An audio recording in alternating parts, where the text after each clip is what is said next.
L'élite africaine reçoit désormais 100% de ces informations des Européens.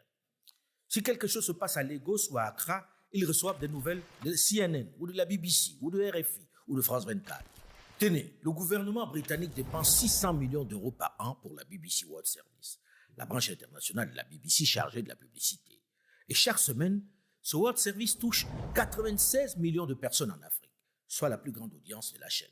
Alors expliquez-moi pourquoi le gouvernement britannique dépenserait-il 600 millions d'euros chaque année juste pour informer les populations africaines, soit donc près de 400 milliards de francs CFA pour juste donner l'information aux nègres. Expliquez-moi. Ne me dites surtout pas qu'il s'agit de générosité ou de volonté de nous éduquer, de nous distiller le savoir qui nous manque tant. Mais pour la circonstance, cela me paraît utile de reprendre les propos de Carter G. Woodson. Si vous pouvez contrôler la pensée d'un homme, vous n'avez pas à vous soucier de ses actions. Lorsque vous déterminez ce qu'un homme doit penser, vous n'avez pas à vous inquiéter de ce qu'il va faire. Si vous faites en sorte qu'un homme se sente inférieur, vous n'avez pas à le forcer à accepter son état d'infériorité, car il va vous chercher lui-même. Si vous faites croire à un homme qu'il n'est qu'un paria, vous n'avez pas besoin de l'envoyer derrière la porte. Il ira sans qu'on le lui dise. Et s'il n'y a pas de porte dérobée, sa nature même en exigera une. Fin de citation. Chaque année, la France dépense 273 millions d'euros, c'est-à-dire près de 200 milliards de francs CFA, sur 3 supports publicitaires internationaux. 140 millions d'euros pour Radio France Internationale, qui touche 40 millions de personnes par semaine, principalement en Afrique. 80 millions d'euros pour France 24, l'aspirante CNN française, qui touche 45 millions de personnes par semaine, principalement en Afrique.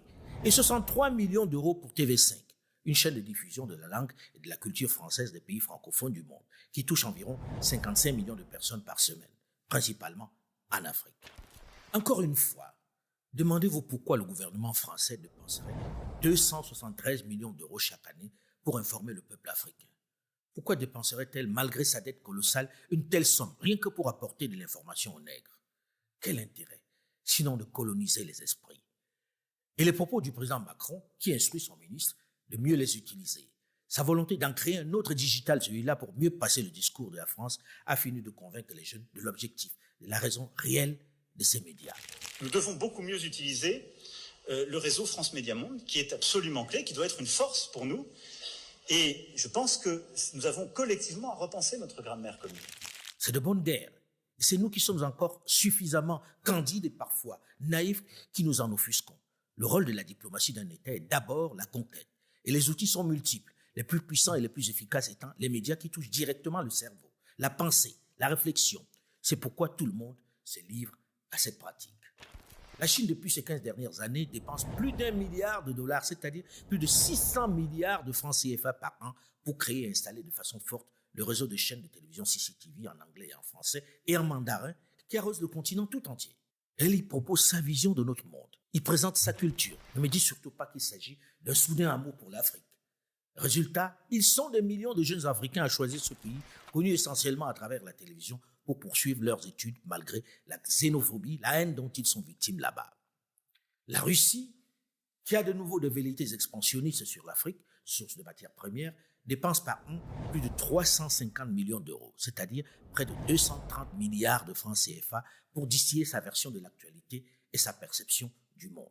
La monarchie du Qatar, avec Al Jazeera, dépense par an 50 millions de dollars pour véhiculer sa pensée à travers le monde.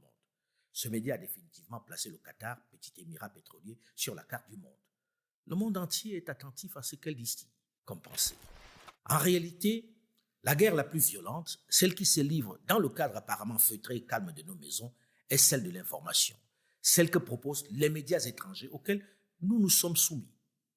Elle est violente parce qu'elle nous impose à nous, à nos enfants, à nos frères et sœurs, une façon de penser, une façon de consommer, une façon de nous comporter. Elle est celle qui nous amène à nous détester, à manquer de self-esteem. Elle est celle qui nous a convaincus que nous n'avions pas d'histoire, que nous n'avions pas de pensée élaborée à proposer.